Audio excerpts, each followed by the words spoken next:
Previously on the Dave Stirl YouTube channel. One of these, a pressure pulse sensor. Contact! First test, very impressive. Here's the question for the viewer. Which cylinder has the misfire?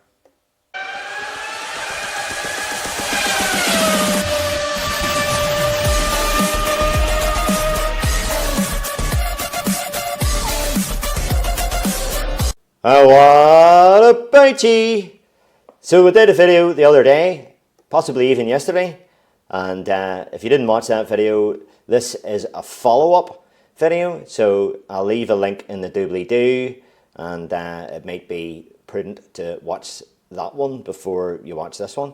But basically, towards the end of the video, we introduced a misfire, and we put an overlay on this pulse sensor, this homemade pulse sensor that Steve and Marshall very kindly sent to me for free, but he chose to do that.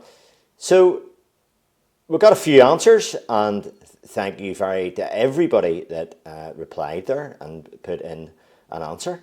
And we'll have a few different ones there. There's cylinder 3 on the misfire, number 3 there again. Let me see, number 3. Number 3 seems to be very popular. Number 3 again, cylinder 3 again. Cylinder 1 there, and cylinder 2 from Stephen himself, and cylinder 2 at the bottom there. So a few answers there, and what we're going to do in this video here, the point of this video is I'm going to go into this in a lot more detail, and I'm not going to give you the answer, but by the end of this video, you will know the answer. As well as the comments on the video on YouTube. Stephen posted that video on his YouTube page, and he says here, Dave Stirl reviewed my sensor. For yous that don't follow him, get subscribing. Well, thank you very much, Stephen. And by the way, I haven't spoke to Dave since I posted this sensor, and it's not like I knew what he was going to say about the sensor. I was nervous, as he could not have liked it, but have a look for yourselves, and he posts a link for the video. But there's a few wee comments here, which we'll maybe look at. A friend of his there, Jay Blythe, Dave is a great guy, always honest reviews. And Stephen MA Diagnostic says, if it was poop, he would have slated it. And Shay Blythe says, 100% he would. That is one of the biggest compliments, because in this channel, we'll call a spade a spade.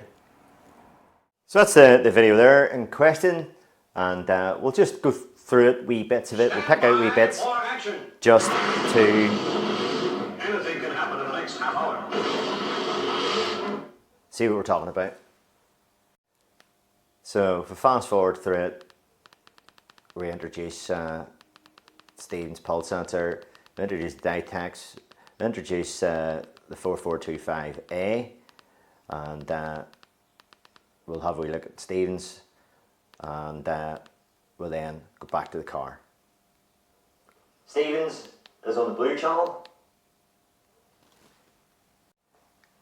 So there we are at the back of the car, and there's a few things going on here, things that I didn't go into in depth. I just did the test and just to see what output we had. So there's a couple of things, if you're going to do this type of testing, there's a few caveats that you need to consider. Now, these are all considerations, and I do talk about it in this, but I don't go into any detail. So one of the big things in here is, you can see the two sensors are on the deck, they're on the ground, and we'll have a decent length of hose here, maybe a metre, maybe slightly over a metre in this case, and that's very important. If you have a short hose and the sensor is suspended in air and you get any vibration at all in that sensor, you will get a bad trace.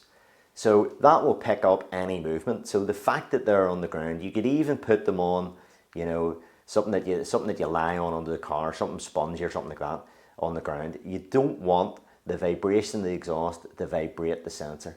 Now, that's very important. That's like, you know, a number one rule. And we can see here that I have rags stuffed in the exhaust. Now, that's there for a couple of reasons. Now, I've done loads of these pulse tests and I haven't bothered putting rags in it, but I've got into the habit of doing it, and because that test that I did was only like 30 seconds or something, but if you're going to keep that in for any length of time, it may be an idea to wet that rag. It's there for a couple of reasons. It's to keep the hose in place and stop. You don't want anything at all moving about. Your exhaust is going to vibrate with the engine idling.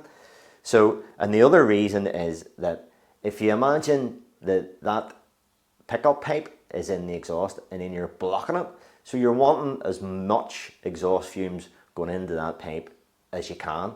Now, it's not going to completely seal it. You want to completely seal it if you have a single exhaust. In this case, we have a double outlet, but behind that is a back box, and we'll talk about the exhaust design, and we'll go into in the next frame of I swapped these about because I discovered by sort of chance, but I deliberately kept that in there because the exhaust design can be important as well. So going back to our exhaust design, and as I found out in the initial test, that we got a larger amplitude from the pulse sensor if we had the sensor in the left port of the exhaust. Now, this is basically the design of the back of my exhaust here. So with a main pipe coming in, we'll have a back box which slows the fumes down because they've got somewhere else to go. So that's basically a resonator. And the fumes then, the path of least resistance for them is out this left pipe because it's straight. There's more resistance for them, and so there's less fumes actually exits this Y piece. So if you imagine in this example, if you have an exhaust with a Y piece on it, you need to put your pulse sensor, or to get the best amplitude, the highest amplitude, you're going to put it in the straight pipe. So from that initial test, we see that the Ditex sensor has a larger amplitude and Stevens has a lower amplitude. Now, we swapped it about, and it was because I said it was because of the exhaust design, but this Ditex is going to give a larger amplitude than Stevens. Now, it doesn't really matter, because all I was interested in that is the quality of the waveform. If you look at the red one, which is the Ditex one, that tip there, that peak is lower than this one. So this one here is a wee bit erratic compared to Stevens. The impressive bit about Stevens and what you're looking for in these pulse sensors is uniformity. If this waveform is all over the show, you can't do an analysis. It's not going to work for you. So either the pulse sensor is vibrating, it's able to move, it's able to shake about, or, you know, this one here maybe isn't the best of sensors. Now, as soon as I took Stevens out of the bag, I knew that his would give a lower amplitude than this Ditex one, and I'm going to show that. So Stevens sensor, you can see the hole here, the aperture. I'm using an 8mm hose on that one, but this one I'm using a 6mm hose. So this one here has a smaller aperture. Now this sensor here has another wee trick up its sleeve inside it. So if we look at it very closely, the barb there actually has a pinhole in it. And if we look at the back side of it, there it is. It's just a wee pinhole. So the reason for that is to increase the pressure. So we all know if you put your finger over the end of a garden hose pipe with water coming out of it, or if you squeeze it, the water comes out a lot quicker.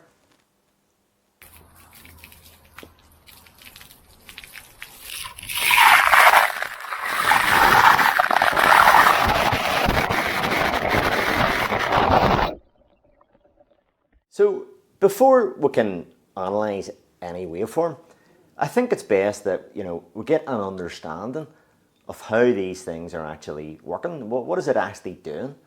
You know, you need to have a sort of base knowledge of what's going on here before you can sort of analyze a waveform. If we consider this the Ditex sensor, and we'll blow into it with a straight BNC connection,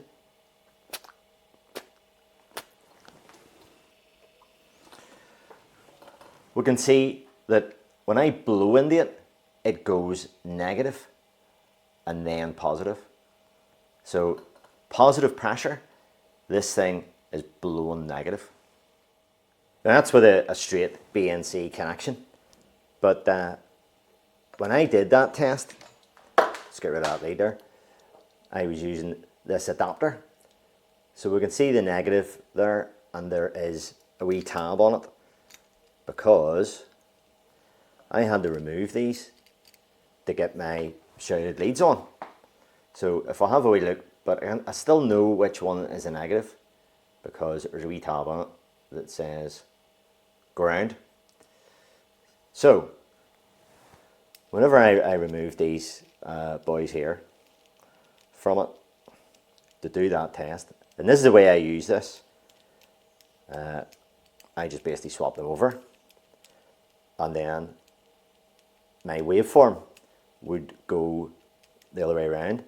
Now, you can do that, or you can invert it. You can invert the waveform on the trace, but that's the way I had that. Now, for that particular example, because we weren't analysing the waveform from this, the red trace, it didn't really matter. Again, it didn't matter because we were just looking at the amplitude and how clean the waveform was and stuff like that. But now, some people say that then is wired wrong. I don't know whether some of these are wired the other way around, or you could take this apart and swap them over if you really wanted to. But I just know you need to know that is blowing negative in this case, whereas Stevens over there is blowing positive. So that's a crucial thing for being able to analyze the waveform. Now, that's down to preference, really. I think, So maybe some people prefer to analyze the waveform with the negative pulse on pressure, So these pulse sensors all work with one of these wee piezo discs, and it has a crystalline molecular structure that when squeezed produces a voltage. But whenever it returns to its original shape, it then produces a negative voltage. So that's why it goes up and then down again, or in this one here, it goes down and then up. So if you imagine the crystals getting squeezed, that produces a voltage, and then when it rebounds, it produces a negative voltage in the opposite direction. Now, depending on where it's wired, that'll be, it'll be positive or it'll be negative, whatever way around it is. So for your waveform analysis, you need to know what way your pulse sensor's working. That's crucial, and that's why I added that bit in at the end of the video. Stevens' sensor is blowing positive, so when I blow into it, it goes positive. So the other thing is, as well, with the increase in pressure, either due to a reduced diameter or just because there's more pressure coming out of whatever tailpipe it is, it's going to push in more then, and the higher the voltage is going to be, and therefore the higher the rebound as well. So that's where you get the amplitude from. So this is another channel on YouTube, Ian Gibson, the Gibby 3340, and in my opinion, the smaller channels on YouTube are by far the best because they're not trying to gain an audience. They're just doing it out of a passion. But if I scroll down and look at a really, really old video of his, and you'll see where I'm going with this in a second, if I can find it. There it is. The jet engine, simple comparison, 4-stroke jet, 25 views. So we'll look at that. So he compares the 4-stroke cycle to a jet engine, and he says they're basically the same. And very interesting indeed. 25 views, it's just, anyway, right. So we all know this, but to analyze our pulse waveform, you really need to keep it in mind because what we're looking at with the pulse sensor up the tailpipe is the exhaust, but we're synced on the combustion. So what we're looking at is one in a 4-stroke engine, is one behind the sync. So that's very important. Now the overlay that I used in the video helps us. It basically tells us, and we don't sort of have to remember that. So there's people who do it a very complicated way, and they overcomplicate this analysis, I think, and they overthink it, and then that, you get these spurious results at cylinder 1 or 3 or whatever it is. So what do I have here? It's the old chestnut: suck, squeeze, bang, blow. So in our testing, we have intake, compression, ignition and exhaust, and we have the sync on the ignition, and we'll have the test device, the pulse sensor in this case, on the exhaust. So if we blow into Stephen's sensor, it goes positive, and then we get the rebound in the negative. So that's positive voltage, negative voltage. So conversely, in Stephen's sensor, if we apply a vacuum or a suck into his pulse sensor, it's going to go negative first of all, and then rebound to the positive. So when the piston descends, and in the case of a misfire where there's no combustion, so there's nothing in the cylinder, whenever the exhaust valve then opens, there's nothing in the cylinder to push out. The exhaust valve is open, so whenever it comes right up to the top, and then when it starts to descend again, we actually, because nothing has came out, we actually get a suck of air. We get a bit of vacuum. So if we go back to our overlay, so this lays out the different strokes for us. And yeah, so our sync is on cylinder 1. This overlay was constructed with the sync on cylinder 1. So our sync is the ignition then. So that is the P, power stroke. So the ignition stroke. After that then comes the exhaust. That blue one, there's an I in there, you just probably can't see it. That's the inlet then, and then compression. And that's all the different strokes then from where the cylinders are. So the cylinder firing order is crucial, clearly, so if it fires in a different way, or there's more cylinders or something, this is all going to be different. So the overlay takes out the thinking for us. And so on cylinder 3 then, whenever cylinder 1 is on the ignition stroke, denoted by the red here, it's on compression, and then it goes to ignition, and then it goes to exhaust, and then it goes back to inlet again, and the cycle keeps going round and round, 4 here, so whenever 1 is on the ignition, the power, 4 is actually on an inlet, and then it's on the compression, and then it's on power, and then power, which is ignition and exhaust, and same with 2. So that takes all the thinking out of it for us. That's how crucial that is. And what I do in the video then is I raise it up. Okay. So our sync is on 1 on the red trace. Here's the question for the viewer. Which cylinder has the misfire? And I raise it up into the middle of the screen. Has the misfire?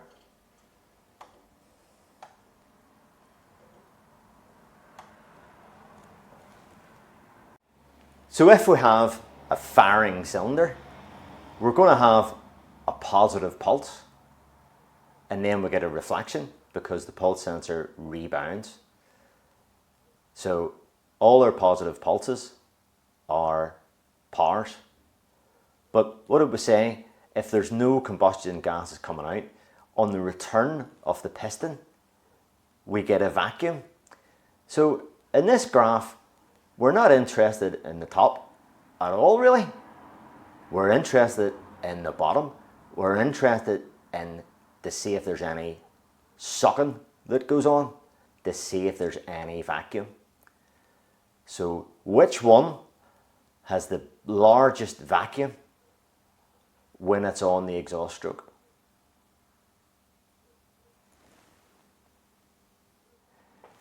So we can see a large dip here, and that then is reflected on the positive in a similar order of magnitude.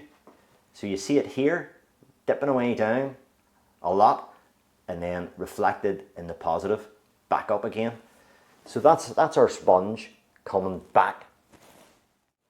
So the overlay helps us greatly, but if we don't have an overlay, or to get a more of an understanding as well, we could use our rulers. So remember that this is the sink, this is an ignition event, and we're putting a ruler at 0, and we'll split it up into the 4 strokes. So that's the 4 partitions there. There is a free overlay available on Windows 10. Just Google pressure waveform overlay into Google, and it's in the Microsoft Store, and it's free, and that's what it looks like. So what you have to do is you need to save your waveform in the Pico software, and then open it in this, and then you can overlay this on it. So here's that ignition file from the Pico, imported in to the Windows 10 overlay software. And the only slight difference, but it doesn't make any difference at all, is it starts cylinder 1 at the bottom and reads up the way, whereas the other one that I was using read down the way, but it makes no odds at all. It doesn't matter one bit. So the legend up here, or the key, is up in the top right. So the intake is yellow, the compression is like a beigey colour. EXP, it says up there, or explosion, or power, or ignition, whatever you want to call it, is in red, and the exhaust is in brown. So if we transfer that onto our degree measurement, our partitions, we can see then at cylinder 1 on our ignition stroke, it goes power, exhaust, intake, and then compression. But we're looking at exhaust pulses. Our test device is in the exhaust, so we're only interested in the brown here. So our first partition is going to be cylinder 2, our second partition is going to be cylinder 1, our third partition is going to be cylinder 3, and our fourth partition is going to be cylinder 4. On a 4-cylinder engine, it's as if it's all moved over to the right one. So there's your firing order there, 1, 3, 4, and then 2. So when we're interested, when we're looking at the exhaust is in the first partition, then cylinder 1 in the second partition, cylinder 3 in the third partition, and cylinder 4 in the fourth partition. But instead of having to think about that, instead of having to think about our cycles, the overlay does that for us. So you can get the overlay for free on Windows 10, as I said, but the one that I used is available to purchase, so you have to buy it, and it's from this website here, thedrivabilityguys.com, and just type in the drivability guys into Google, it'll come up. And so there you go. I hope that, you know, all that sort of helps, and I've tried to explain it the best I could, but yeah, I think there's no point in just telling you what the answer is. You need to work it out. You need to know how to interpret these things, and yeah. So anyway, thanks very much for all the comments. All the interaction is great, and all the best, and